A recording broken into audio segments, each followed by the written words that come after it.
Hello, and welcome to Professional Correspondence, Letters, Memos, and Emails. Oh my! Professional Correspondence, Part 2. Good news, bad news, or neutral news. Messages in business can have all of these above outcomes. So let's start by taking a look at an example.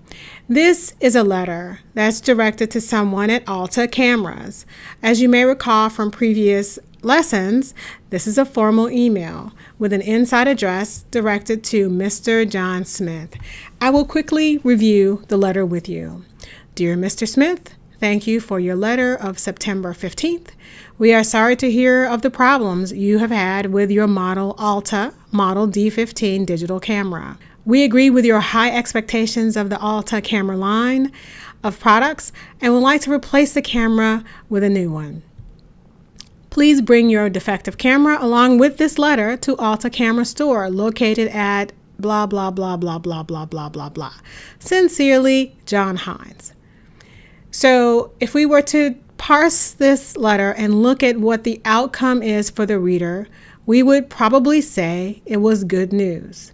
We would say it's good news because the recipient is going to get a new camera because the company has agreed to replace it.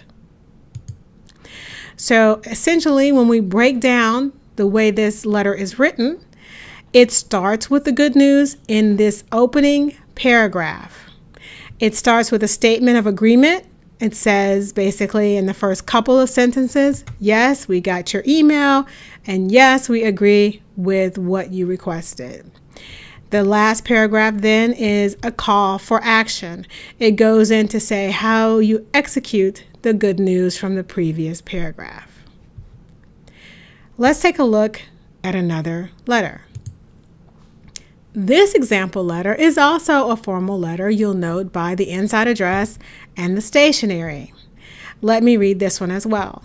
Dear Mr. Anderson, thank you for your letter of September 15th.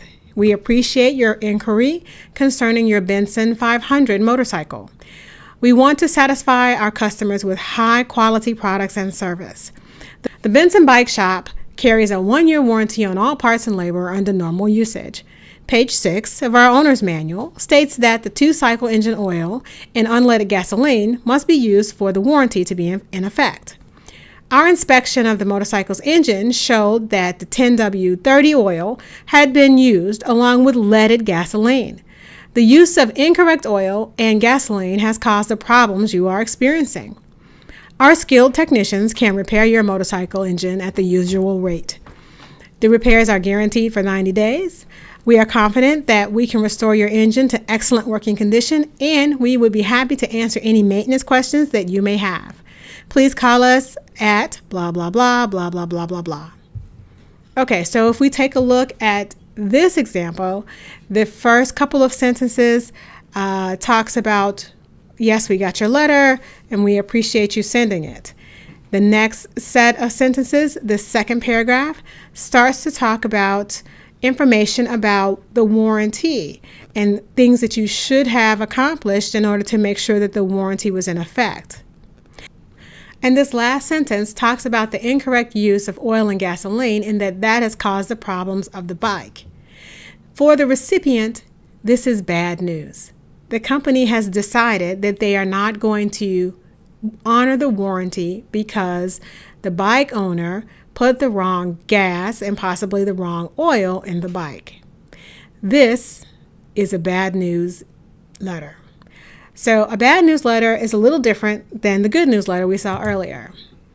It has, in the second paragraph, a buffer, which does not necessarily come right out and say it's bad news, but instead talks a little bit about the reasoning behind the bad news. It explains why you have got a bad news result. So in this particular instance, they're talking about the 2-cycle engine and what you needed to do to the engine, etc. And then they give you the bad news in the very last sentence.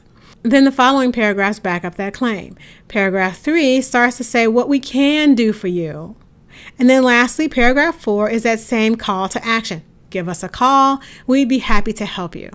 Definitely, the bad news message is different than the good news message. One, there's a buffer that explains what has gone on and gives some situational information so that the reader can understand more of the rationale for the bad news. And two, there are additional paragraphs that may help with positive spin on the bad news message.